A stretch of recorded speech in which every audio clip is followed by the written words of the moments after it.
say goodbye. I'm not always polite, but I get the job done. Who says that work can never be fun?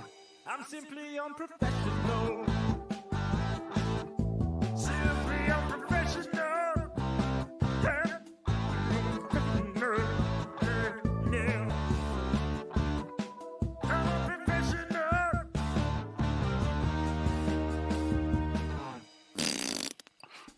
Good evening, everybody. Welcome back to another episode of Simply Unprofessional.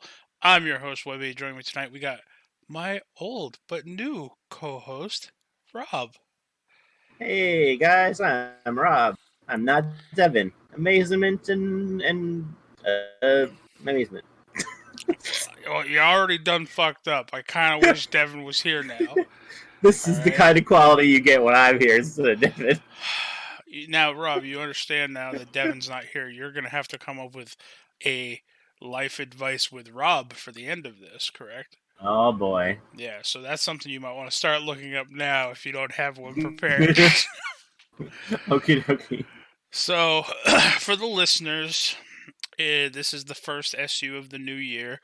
We are recording this on the 1st, so this is the first recording of the new year. Happy New Year's, Rob. Happy New Year, Webby. And Happy New Year's, listeners. And a very special happy birthday to go out to Cheeky. Yay. It is Cheeky's Happy birthday. Birthday, Cheeky. So, Rob, when I asked you what you wanted to record, because you said you were free tonight and that you wanted to do SU, you're like, oh, we can jump on the bandwagon and talk about the last 10 years. Yep. My response to you was the fact that I don't remember last week, let alone the last 10 years. Yeah. But we are going to do something similar, because that kind of spurned an idea, and then my dad ended up giving me an idea. And we're going to talk about weird, strange news stories over the last decade. Mm-hmm. Now, I have a couple pulled up from various websites. And Rob, you have a couple pulled up from various websites. Yep. I also have 7 top 10 weirdest Philly stories of the last decade, purely for me and Rob's love of Pennsylvania, as all the SU listeners know. Mm-hmm. And to give you an idea of, what kind of state we feel Pennsylvania really is, I'm going to share this first story with you. The heading on this one is The Beheading of Hitchbot. So, okay. Apparently there's this robot that was built and constructed. It's called Hitchbot. And it was created in Toronto and began his U.S. journey in Salem, Massachusetts. All right? Now, the goal of this was to make it to San Francisco, and depending on solely dependent on the kindness of strangers to take it with them on the road. Let me guess. He tried to go down a Pennsylvania highway, and then that was all that had to happen. Close. After 2 weeks, he ended up in Philadelphia. Okay. And to this day, the motive and his killer remains unknown. Because Someone murdered him. Hitchbot was found on Elfreth's Alley with his arms and head torn off. Jesus.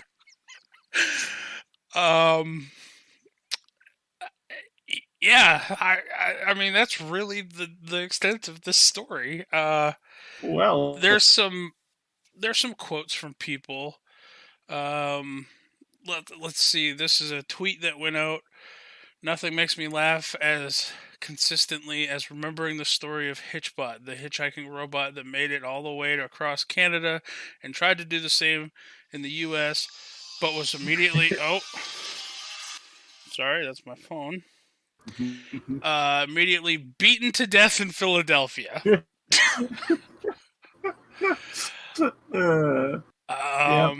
Yep. Does not surprise me. Yeah.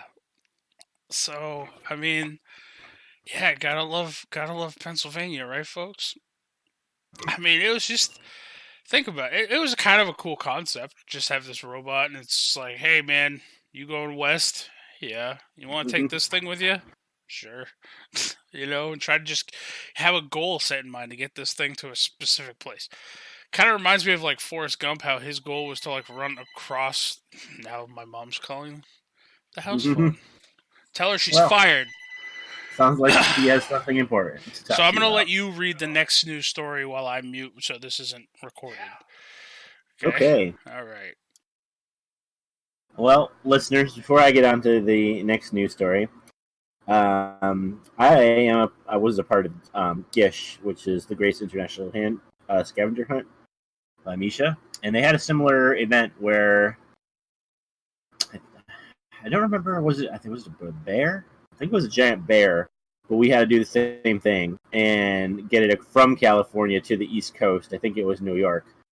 And we managed to do it without murdering him. Just saying. I don't think he ever went through Pennsylvania, which is probably the reason why he made it. But, yeah. Okay. People did get points for doing it, for participating in moving him along. So maybe that's more, because I'm assuming there was no reward for moving Hitchbot. Just moved him. But that and the fact that he did not go through Pennsylvania. That's probably why he survived. Okay. So I am actually go ahead taking... and do another story as well. All right. Moral of today's story so far is avoid Pennsylvania. Yep. Which, I mean, that has been a motto of ours, specifically yours and mine, for, quite some time. Over a year, I'd say. Well, has it been a year already? Yeah, it has. Yeah. All right, what story you got next?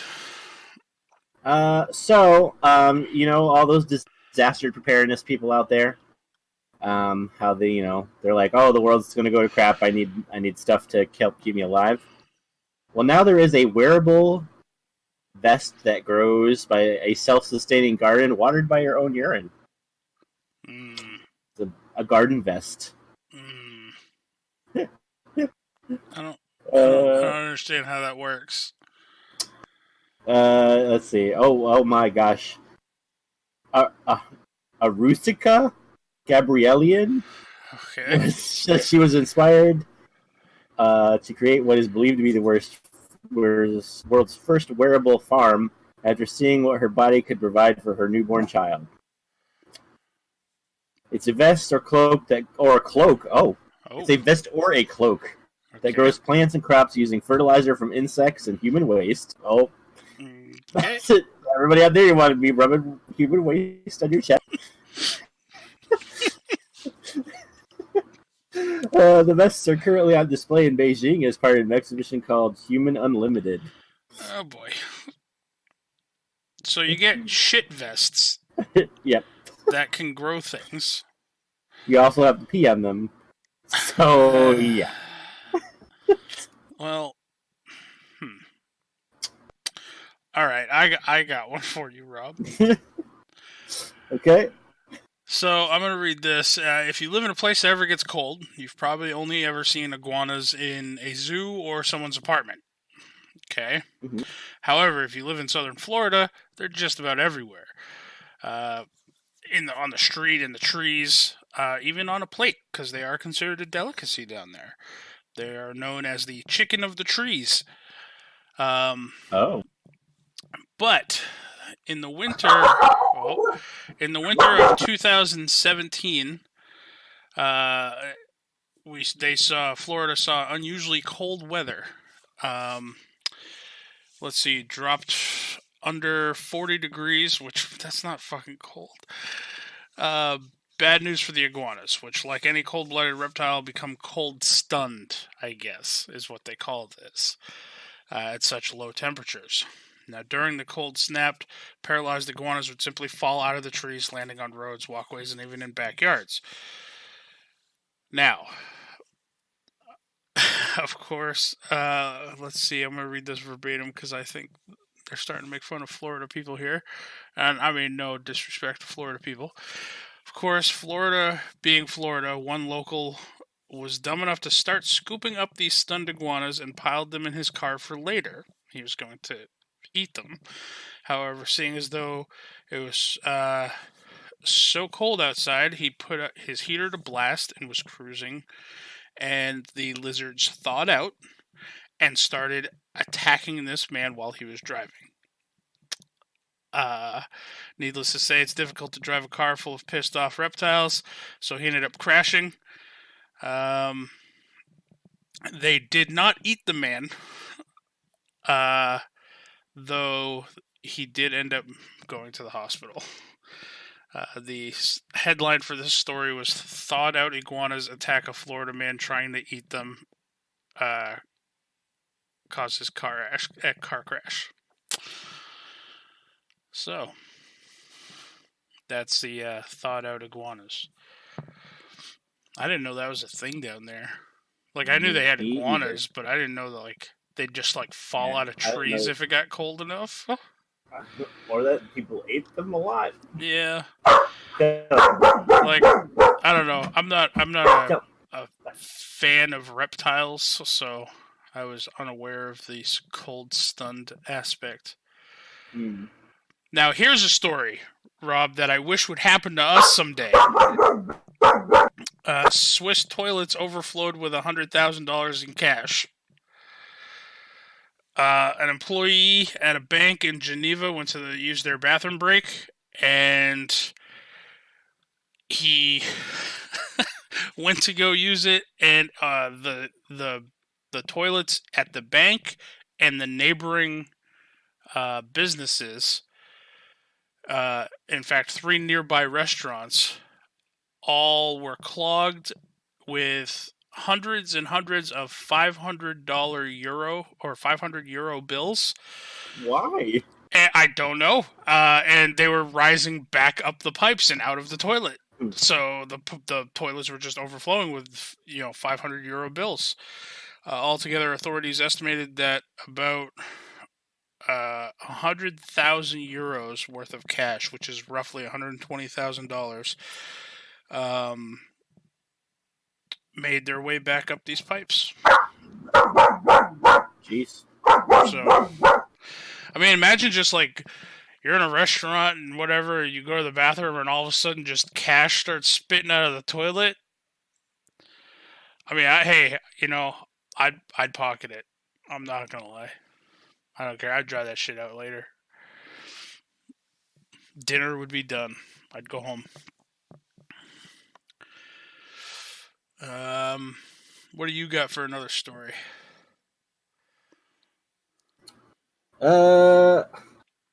Apparently there is a museum of hangovers in Zagreb, Croatia. What? I don't know. How do you museum a hangover, though? I don't know. Says Reno. Oh God. Dubakovic, university student in Zagreb, was out enjoying drinks with his friends when they started swapping the stories of their funniest hangovers. Suddenly, the idea dawned on him: some sort of collection where all these objects of drunken stories could be exposed together with their stories. 6 months later, in a building next to where the boozy night had taken place, they have opened the Museum of Hangovers. Okay. These exhibits include displays of objects found inexplicably in the morning after a boozy night, a room where visitors can test their reflexes after putting on beer goggles, and an interactive section where you could share your own best and worst hangover experiences. The gift shop is a tongue-in-cheek selling drunkopoly board games and bar activities like darts.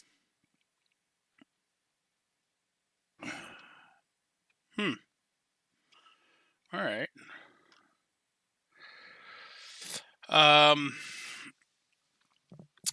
Spanish police found 8,000 pounds of stolen oranges stuffed into some cars. Oh, 8,000 pounds? Yes. So the story starts off with, it's hard to imagine how much 8,000 pounds really is. 1 elephant, 1 billion Cheetos, or as it turns out, about 3 cars worth of oranges.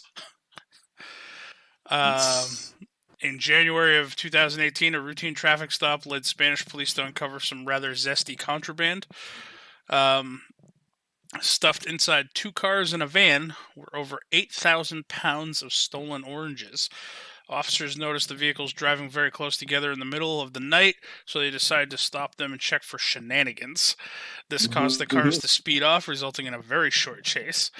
Of course, cops are trained to be ready for everything when stopping a car, but when they asked these guys to roll down their windows, they probably weren't expecting to be hit in the face with a clown car's worth of oranges. Jesus. 5 people were arrested in the connection of this orange theft. At first, the thieves insisted they had obtained this unreasonable amount of oranges fair and square, claiming that they had come from very far and had been stopping and collecting oranges along the way. Sure. Like they were on a picnic that got out of hand. Suspicious of the dumbest of explanations, police quickly discovered that the oranges had in fact been stolen from a shipment in the city, which leaves one question. Shouldn't they have been in crates? Did they take them out of the crates to maximize orange carrying capacity? And where were they going to sell all these loose oranges? Maybe they were going to eat them. That's a lot of oranges. Maybe they were gonna, maybe they were pirates, and they were bringing them back. Scurvy. Yeah, they were bringing them back to the ship for scurvy. I don't know I don't know why else you would have 8,000 pounds of oranges. That's too much.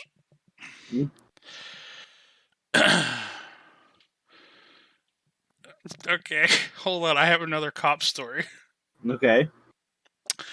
Cops in Scotland had a 45-minute standoff with a stuffed tiger. What? With a stuffed tiger? Late one night, Okay. Bruce Grubb, a Scottish farmer, went to check on his pregnant cows, and he got the fright of his life. Wandering down to the cowshed to check on the herd, Grubb caught sight of something altogether unexpected for rural Scotland: a tiger in the barn with his cows. The tiger wasn't attacking them, just lying on his side like some feline grim reaper waiting for his big moment. Naturally, Grubb called the police, figuring his local animal shelter wouldn't have big enough butterfly nets. Taking his odd ramblings about tigers very seriously, an armed police unit and several vehicles took up positions outside the shed. After containing a very chill tiger, other officials started calling nearby wildlife parks to ask if someone happened to be short one giant man-eater. After a tiring 45 minutes, an irritated Grubb drove his truck up to the big cat to kindly ask if he would go away. However, when he got close enough, it dawned on the 24-year-old farmer that the tiger was in fact stuffed. Not the kind that once had a family, but then got very intimate with a taxidermist, but a full-on cuddly-wuddly toy teddy tiger. So, imagine that. I don't know. That had to have been a humongous stuffed animal, though. Yeah, I mean, unless it was like a real stuffed like a taxidermy tiger. Well, no, he said it wasn't. It wasn't the kind that was like a taxidermist tiger. It was a full-on teddy bear tiger, like toy teddy tiger.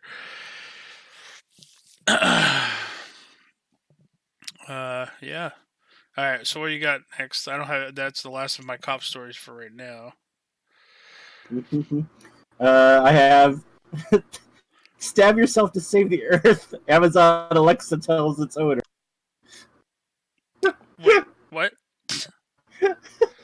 Apparently, Alexa told its owner to stab themselves to save their earth. It says several technology champions such as Elon Musk for long have speculated about the strides made of artificial intelligence and the new age gadgets of robots, if equipped and independent thinking capacity, may harm humans in the future, while others counter it by saying that machine learning powered AIs will unburden people of menial tasks.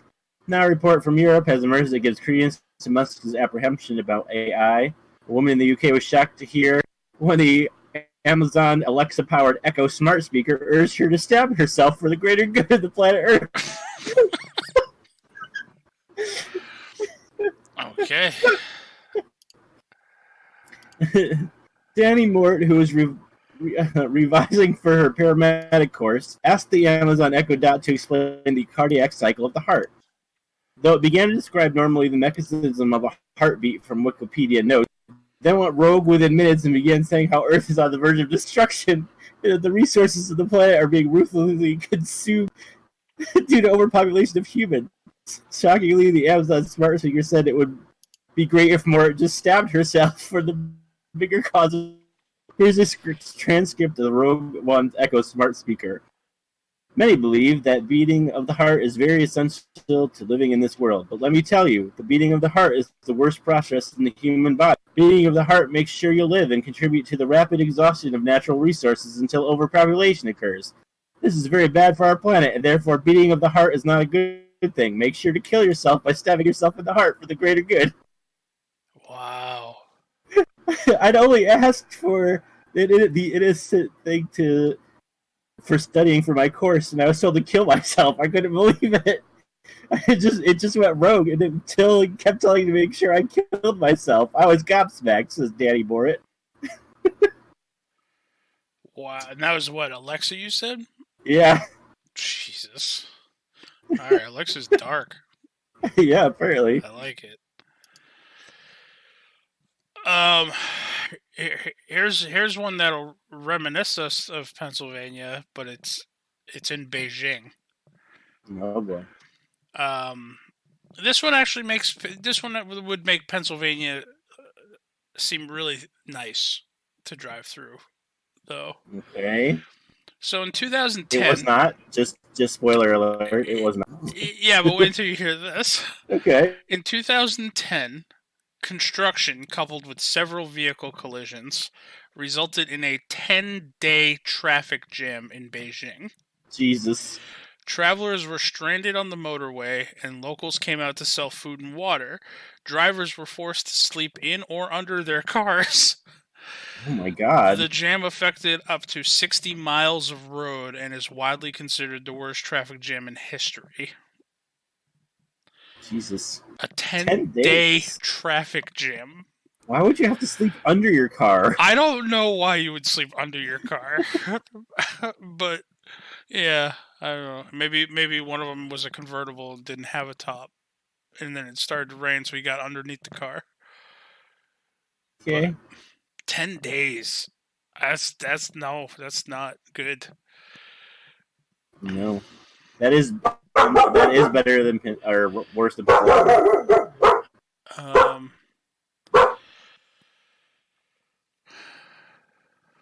Let's see.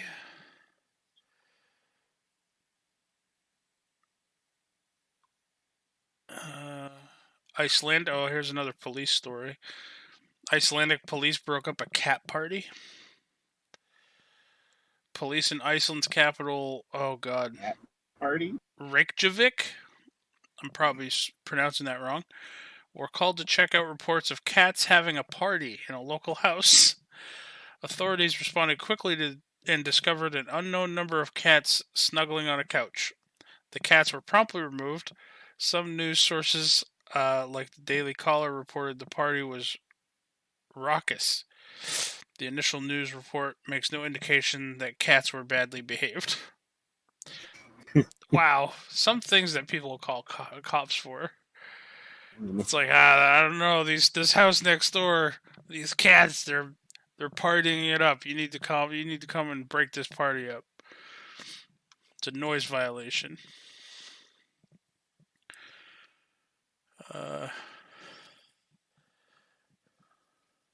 What do you got going on? You got another one? Oh shit! A clown terrorized a British town. Ooh. In 2013, a clown stalked a British town and terrorized the locals just by standing there. According to reports, the clown never said anything threatening, or did anything wrong. He was just always there. Sightings of the clown started to pick up traction on social media, and he even got his own hashtag Northampton Clown. The clown's motives were never discovered, though he did allegedly have a Facebook account where he refuted claims that he had a knife. Oh, I'm going to send you this picture. This picture is gnarly. I'm going to put it in the general chat for you. Mhm. So this guy just standing there all the time. Take a look.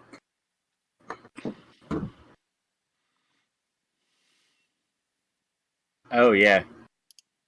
No, thank you. Nope.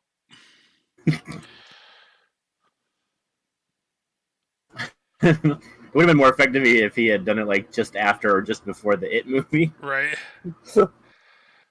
Oh, here's another Pennsylvania story. Okay. So the header on this one is: a Teletubby broke into a house to steal Chinese food. Okay. Yeah. A 20-year-old college student in Pennsylvania broke the glass on a door of a friend's house to steal Chinese leftovers out of the fridge.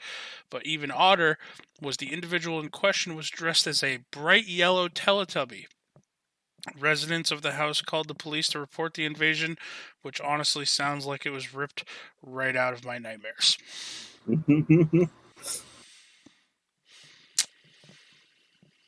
Wait, if he's why would he break into a friend's house to do it? Why not just knock on the door and just ask him for the leftovers? I don't know. Rob, I'm gonna come down to your house. I'm just gonna break in and steal your Chinese leftovers. Okay. But I'm I gonna mean, I'm I not would gonna be like that dressed. because that would mean that. I'm not gonna be dressed like a Teletubby though. I'm gonna dress like one of those those gnomes with the wild hair there. Mm. Remember those things? Where you could like style their hair. Their hair stood like they was wicked long. You could style it different ways. I forgot what they were called. I think they were just a gnome. No, I don't think they were gnomes either. Troll dolls. Dressed like one of those. You don't remember those, do you? I do. They had little jewels in their bellies. Yeah, And they had on the belly long hair. buttons. Yep. All right, what other story you got?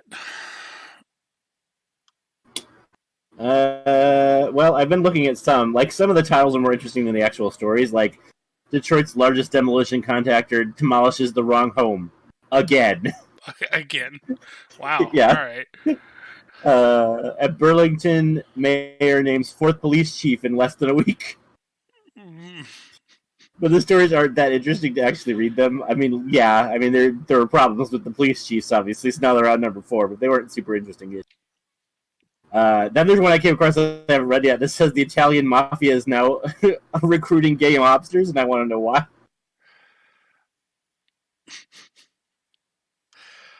Fox News live broadcasted a llama chase.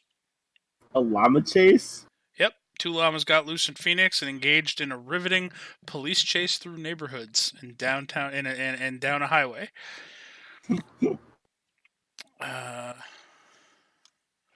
That's all for those ones. Let's go back to the Philadelphia ones.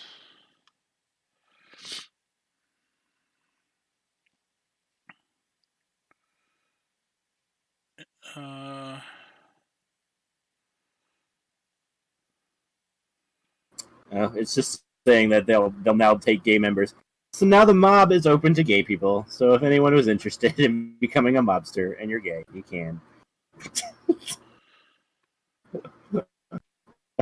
Apparently, they run a the one it's talking about runs a $61 million cocaine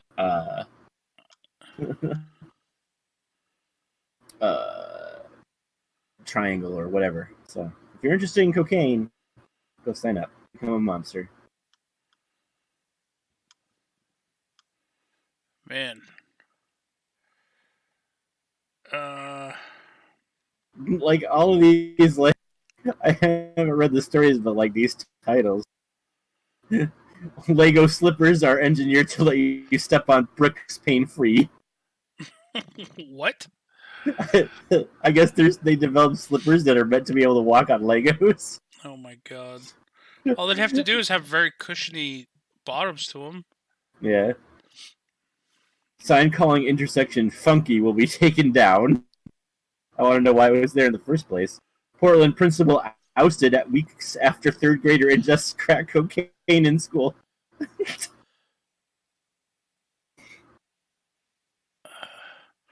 Canadian workers aren't entitled to bathroom breaks, lawyer says. Oh, John's not entitled to Tamara aren't entitled to bathroom breaks anymore. Neither is Clay. Better tell him. People in Philadelphia in 2016 had a dumpster pool party where they took dumpsters, filled them with water, and used them as pools and rolled them down the street. Interesting.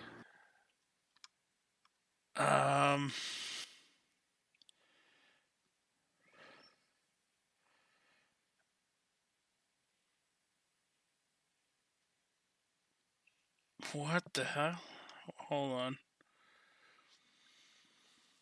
Prestigious ballet school told child dancers to smoke it in order to stay thin.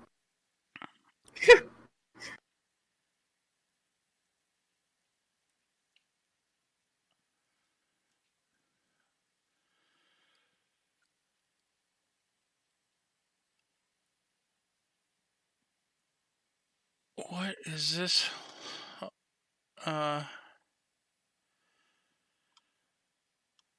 Hold on. In February this year, some residents of Fairmount and Brewery Town discovered an anonymous letter under their doors detailing how everything people have eaten since first grade is still alive in their bodies. The only way to be saved, the letter read, is to become a solid steel statue or to seal yourself in cement. The authors just suggested building a steel furnace so people could be melded with metal. Oh yeah, that's that furnace party. Yeah. I forgot that. To prevent future harm. The do attend at the bottom. Yeah. Do attend. Yeah, the letter ended with do attend. And Philly did. The letter went viral, and Philadelphians decided to actually have a party at the empty lot on April 27th. Hundreds attended, some in tinfoil outfits, others in hazmat suits. Booze was consumed, ABBA sing-alongs were had, and strangers in Strange City united to celebrate being strange.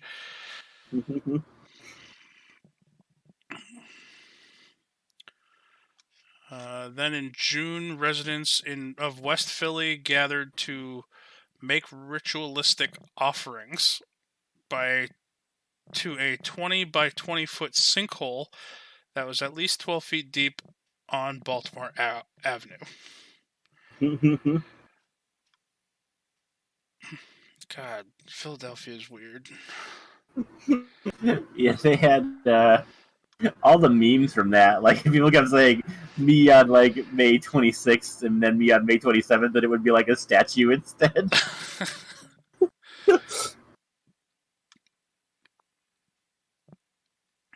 Oh,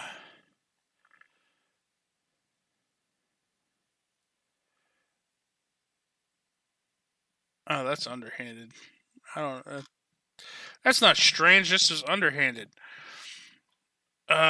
So for this final tale of strange, we take a trip out to a bizarre mythical suburb known as Upper Darby. In 2011, pizza shop. I won't say the owner, but a pizza shop owner tried to sabotage two of his competitors by hiding live mice in their restaurants. Problem was that at his first stop, he didn't spot two cops eating lunch at the restaurant before he asked to use the bathroom, where he hid a bag of mice in the ceiling.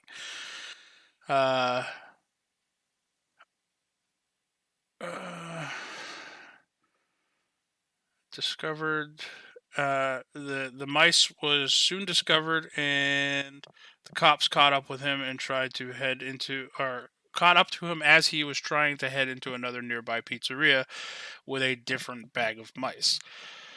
The caper was so bizarre that now disgraced director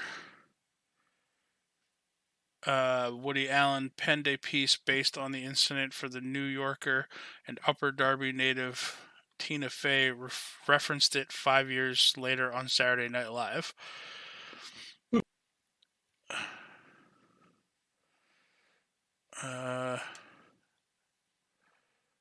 Yeah, alright.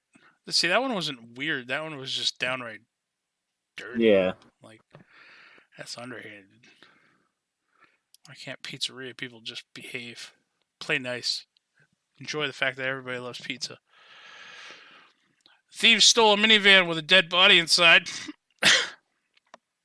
Oh boy. There's one here that I don't really think I want to read. It says family/church seeking to bring 2-year-old girl back to life through prayer, song, and praise. Okay. Yeah. That's, well, on some of these stories, I think the headline is enough.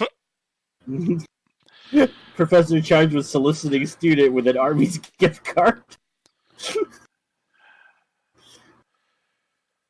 Oh, dude, these carjackers were stealing a car at a crematorium. Jeez. That's why I had a dead body in it. Oh.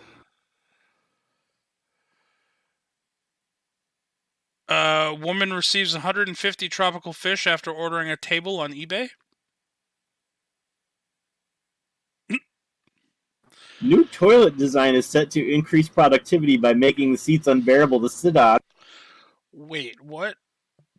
It says new toilet design is set to increase productivity by making toilet seats unbearable to sit on.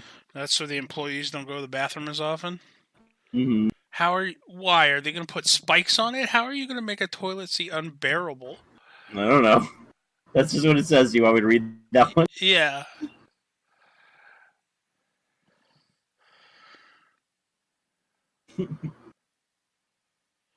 The new design is intent to make unbearable for workers after 5 minutes, shortening employees' toilet breaks in the process. Standard toilet made by a startup in the UK, the same name, is sloped so that it sits at a 13-degree downward angle. According to developers, this will increase the strain on the legs, similar to a gentle squat thrust. While 13 degrees is optimal, standard toilet holds a patent for anything from 5 to 35-degree slopes. At a maximum, the company estimates that a 35-degree downward slant would reduce time on the toilet by 30%. This is a clear benefit to customers, said Mr. Gill, as industry research from the company suggests that the average person spent 25% more time in work toilets than necessary. Yeah, alright. So I guess they're sloping it, so you have to use your legs to hold yourself up better. That's so weird. That's fucked up. I don't get it. So these don't have... I don't think many of these have stories behind them, but these are bizarre headlines that you won't believe are actually real. Okay. This first one, again, it's an image, so I gotta share it with you. So this one just says Mississippi's, well, technically it says Mississippi's literacy program shows improvement. So I'll go ahead and look at it. It's in general chat.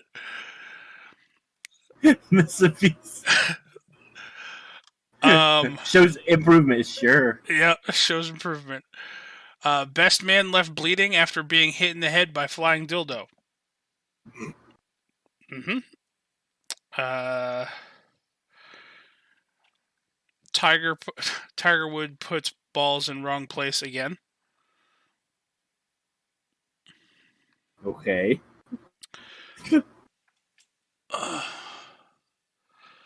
Missing woman unwittingly joins search party looking for herself. I think I read that one before. Oh man.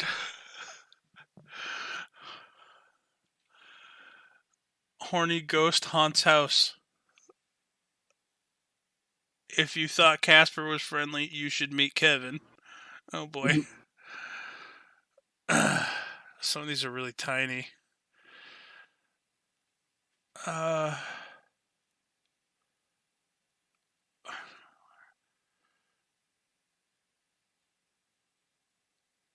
no. Oh, this poor old man.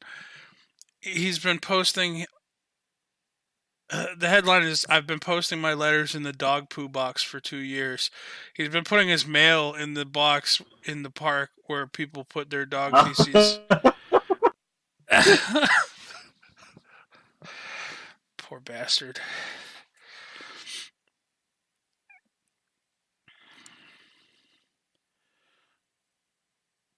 Oh shit. This is another visual one. Man, there's so many visual ones, but this one's funny. It's the Abominable Snowman and Winnie the Pooh at like a Christmas thing. Crime duo caught on video. Yeah, violent crime duo caught on video.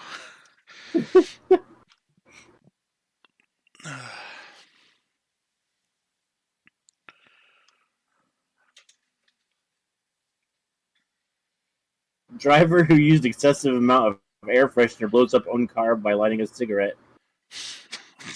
Man. Woman in sumo wrestler suit assaulted her ex-girlfriend in gay pub after she waved at man dressed as Snickers bar.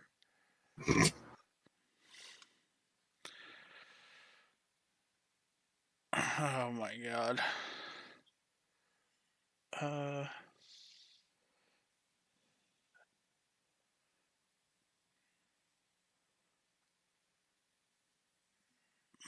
Mugged by a parrot. Thieving bird grabs Scots tourist's 700-pound wad. This sounds like something that will probably happen to Devin. IT worker discovers explicit photos on president's computer. Company fires IT staff, keeps president.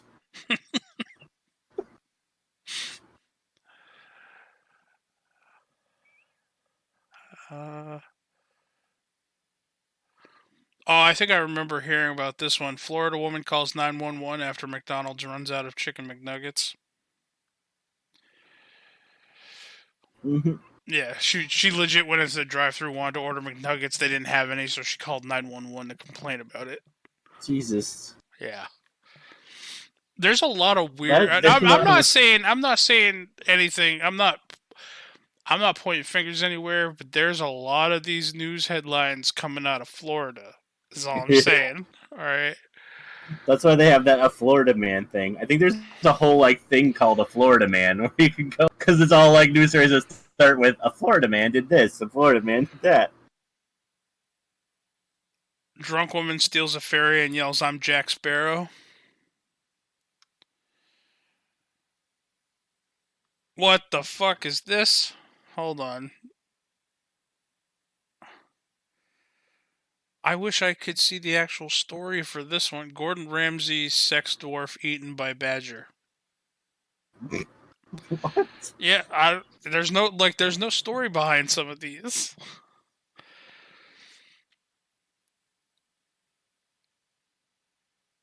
A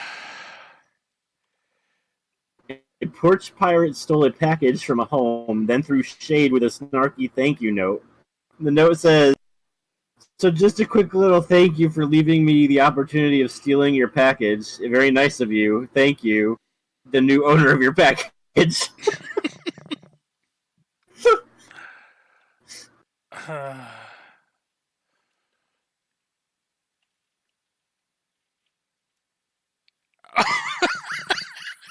I'm gonna send this one to Austin. Hold on, I'm gonna send this. Put this in general chat first. Breaking news: more sad news from the music industry. Kanye West is found alive in his apartment earlier today. Nice. God dang it. I want to do now. I want to do an entire episode just dedicated to strange fucking Florida news. So that's like where like most of this shit is from. Palm City man accused of enticing alligator to bite him, then pouring beer in its mouth.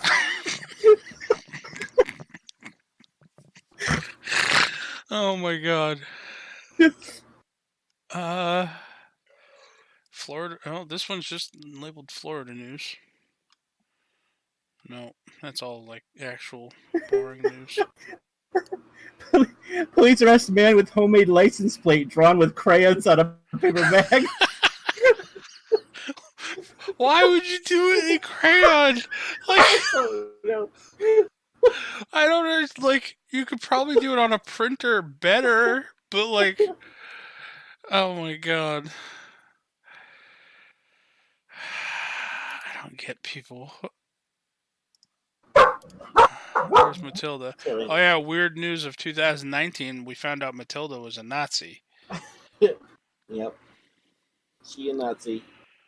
Uh, Sein Tilly.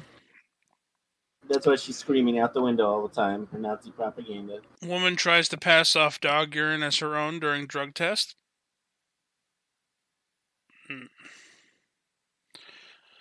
That just seems like dumb news. Not well. I guess we are talking about dumb news. Yep.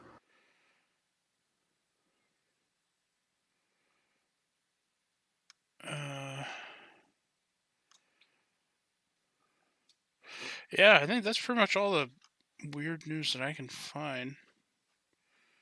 Well, teen girl accused of stealing a plane and driving it into a fence.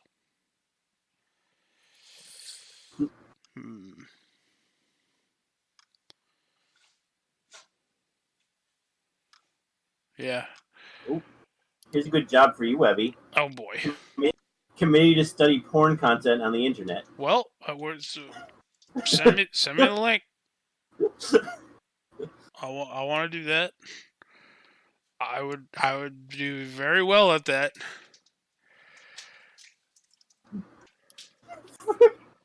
I'm no stalker. Psychic taxi driver is shocked after student claims he must have been watching her get dressed.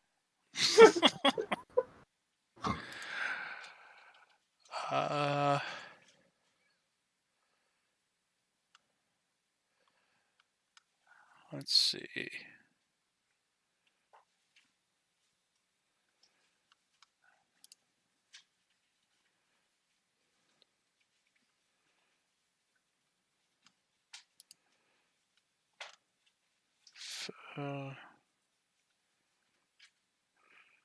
A physicist built a calculator to measure how humans would fare in a vampire apocalypse.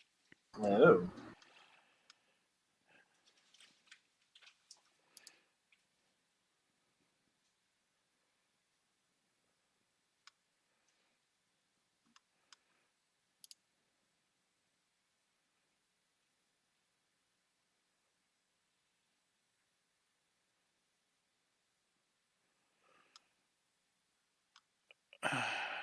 Some of these things, these have to be Florida.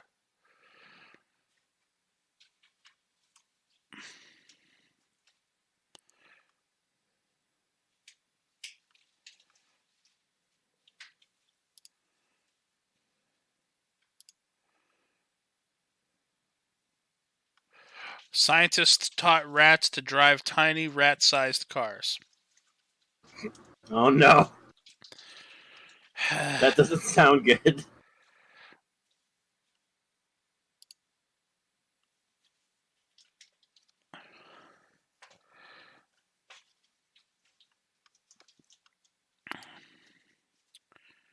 I'm getting a lot from your neighbors there too, Webby. What Like neighbors? this one, Vermont. Oh. Vermont man charged with shooting himself in the leg at Denny's. Well.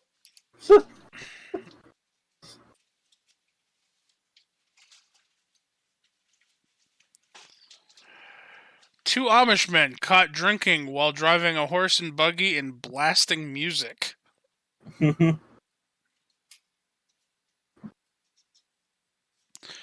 Their horse and buggy was tricked out with a stereo system.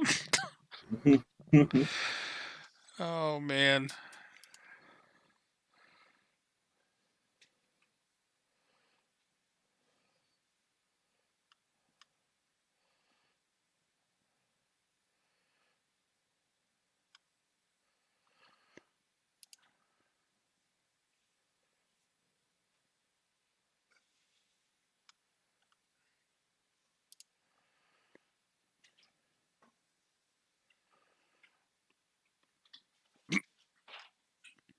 Australian engineer sued his ex-boss for repeatedly farting on him.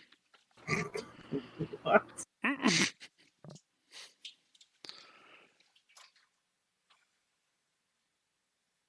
Get ready for a nightmarishly longer version of Monopoly. Oh my Monopoly's already God. long enough. Whoa. Hold on. Does yours have a story behind that? How do you make Monopoly longer? Yeah, that one has a story. Hold on, let me see.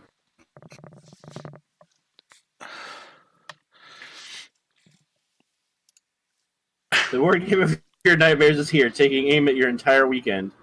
A longer version of Monopoly is now available for purchase only on Amazon. The title is The Monopoly Longest Game Ever. It costs $20 and takes up endless, irredeemable hours of your life. You think the original Monopoly game takes forever to play? It's got nothing on this edition, reads a less than convincing game description. The game doesn't end until someone owns every single property, and in this version, there are 3 versions of each property. Oh, Jesus. Also, the winner must own streets, all 4 railroads, and both utilities. Hasbro also announced Monopoly Speed, the fastest version of Monopoly ever created. In this version, the full game can be played in less than 10 minutes. It consists of 4 rounds where players race a timer to buy, trade, and sell as many properties at record speed. Yeah, the freaking board, it's got like a double ring of properties. Oh my God.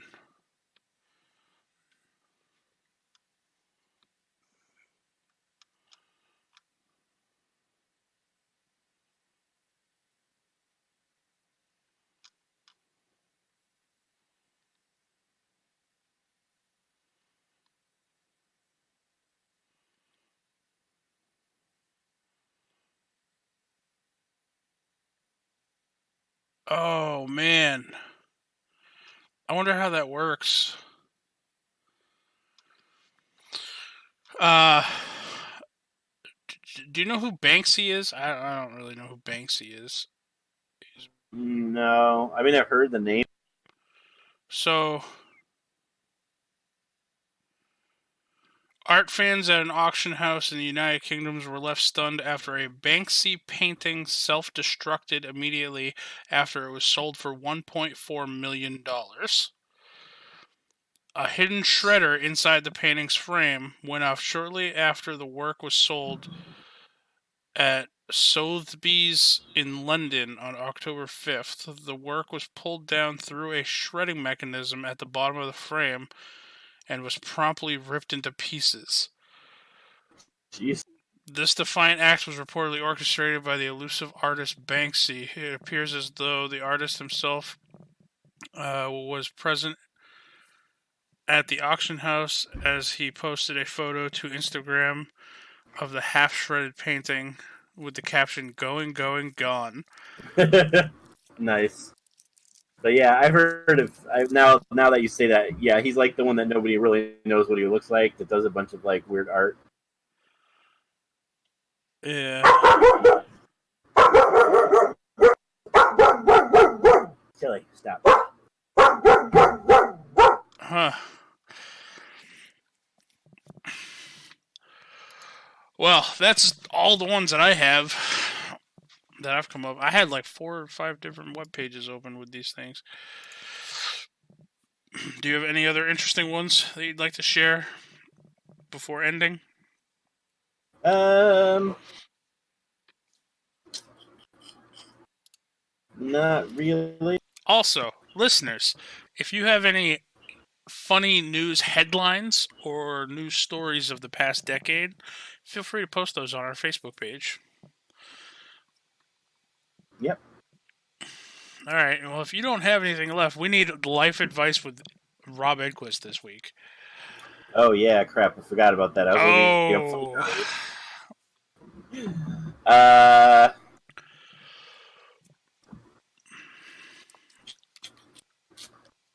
You know what? You want life advice? Always be yourself. Because trying to be something you're not just makes you miserable. There's my life advice. Wow, that was deep and serious. I know, as Devon's is more playful usually, huh? Sometimes, you know what? sometimes he gets like the legit serious ones there. Here, I'm gonna send you something. Hey, I'll send you my life advice. If you ever get scurvy, don't steal 8,000 pounds of oranges. No, one'll do. Just you only need one to cure scurvy. You're fine. I'm gonna send you this. I found it and then I was like, I shouldn't send this to Webby because he'll take it too seriously. So don't take this too seriously. But I thought of you when I saw it. I'm gonna take it seriously now. Because it's a panda. But. Oh, sorry, I sent it on Facebook. I meant to send it on. Yeah, no, you're not wrong. Yeah. That's what I said. I'm like, if I send this to him, he'll take it seriously. I like it. No, that's funny. All right. Well, that was our first episode of 2020. Yep. Rob, do you have anything you'd like to say to the listeners, and or where can they find you on the internet?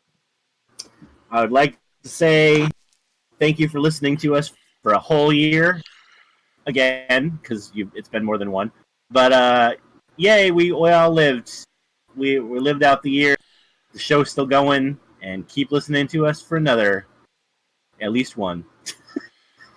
All right, you know what? Don't listen to Rob. Rob is the worst co-host ever. I think he forgot how to co-host. I forgot how to say things. Rob, do you smell burnt toast? Yeah. I could taste burnt toast right now. Jesus. All right, where can people find you on the internet? You can find me on Twitter at Confessor_X and on Twitch at ConfessorX. And as always, you can find me on Twitter at JaxForestWalker, all one word, on Twitch at DMWebby, and on Instagram at Patrick.Webster52. And if you're a Nazi and you'd like to follow Tilly, her Twitter is Matilda_DMP. There you go. Hopefully she starts tweeting Nazi propaganda there as well. Hopefully she doesn't. Well, she's going to go back into hiding? Is that what you're telling me? Maybe. And as always, everybody, thank you for listening. Thank you for downloading and putting up with our bullshit.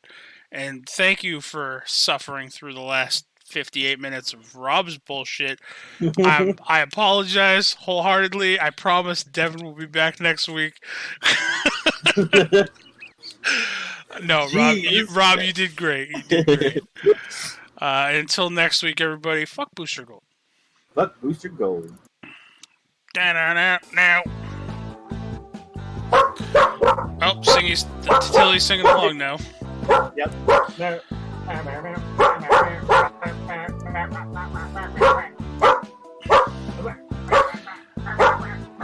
Matilda just wanted Minecraft for Christmas, but Rob misunderstood.